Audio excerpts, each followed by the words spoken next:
And that just brings us to Kamala Harris, or Benjamin Netanyahu. That brings us to Kamala Harris, who's on this college tour, the Fight for Our Freedoms tour. And she was in Pennsylvania, in Reading, Pennsylvania, at the Reading Area Community College. And she's arguing that young people are experiencing climate anxiety, causing them to rethink their futures. Listen.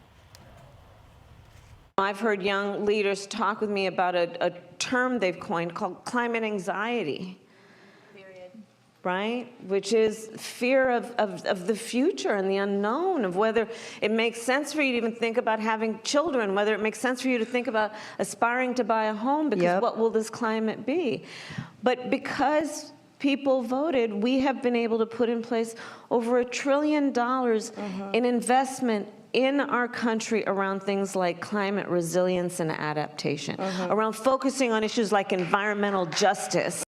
People are so full of it. So you got kids that aren't able to get their first-time houses anymore. They're having to move in with their parents because the economy has been wrecked. Right. They're not able to get groceries. College tuition is at an all-time high, and they're worried about the climate anxiety.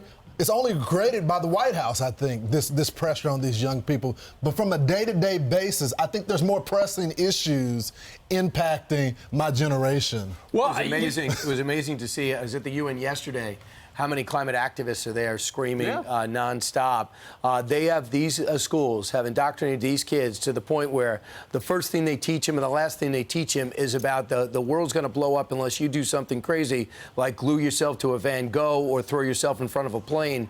And that's what they're doing. We had people in front of our building yesterday. Well, by the way, I don't know what kind of employer lets you get a piece of oak tag at noon on a Tuesday and demonstrate in front of a building. But if that's the thing you're doing, unbelievable. They're unemployable, but this is their focus, and it's unbelievable at the United Nations. They say this is great. That's all they talk about. Even Zelensky was talking about climate change in countries being flooded. So what are you talking about? It's absolutely incredible how crazed people are with this climate change. And the President of the United States is in a city overrun by illegal immigrants because of him. Whoop me with this Democratic mayor because he's going to fundraisers with Broadway and going to climate change meetings. Well, climate anxiety is a real thing. Well, we were talking about this last week. I know kids who are in their 20s and their 30s who talk about stuff like this. You know, I don't know that I should bring a child into the world at this point. But then when you factor in, okay, is that just the only equation? No, there's more to the equation than that. Is, should I bring a child into the world right now when I can't afford it? To your point, Lawrence, where you talk about, can I afford food? Can I afford gas? Can I afford all that stuff and tuition and things like that? And the answer is no. In fact, when you look at the latest Gallup poll when it comes to home ownership, in May it dipped to the lowest level ever when asked the question, do you think now is a good time to buy your house? And people just say, no, because I can't afford it. So it's all part of the thing.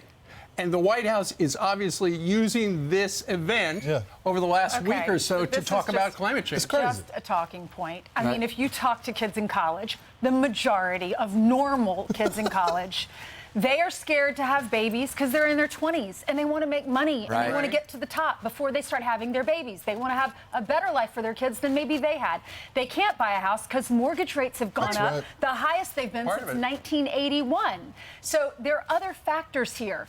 We all are fairly normal. Most people watching are fairly normal.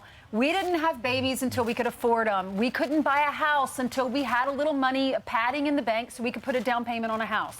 And that happens progressively as you get older. So let's all calm down. I don't think it's climate change. Kamala Harris can go out there and say that because she thinks she's going to get the votes of the young people, because some young people are like that. But most college students aren't. I mean, you're the youngest one on the couch. Are your friends saying, I'm not getting married because of climate change? And you have heard that.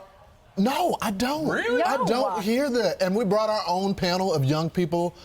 I mean, I've been looking at their talking points. I haven't heard anything. I plan on asking them. We had a panel where somebody said that a couple of weeks ago. Really? Yes. I asked our green room, because we have a lot of interns and our assistant, all in their 20s, and they're like, no, that's never been I'm going to have babies. I'm going to get married, Lexi said. Right. Said, you know, so. Meanwhile, we were procreating in the Depression and after World War I, the aftermath and the lead up to. I mean, you got to be kidding me. Through time, since the beginning of time. There's always challenges. Not everything runs smoothly. Can I afford another fig leaf? Right. Starting in the very beginning. Said the caveman. Yeah, exactly. All right. I'm Steve Ducey. I'm Brian Kilmeade. And I'm Ainsley Earhart. And click here to subscribe to the Fox News YouTube page to catch our hottest interviews and most compelling analysis.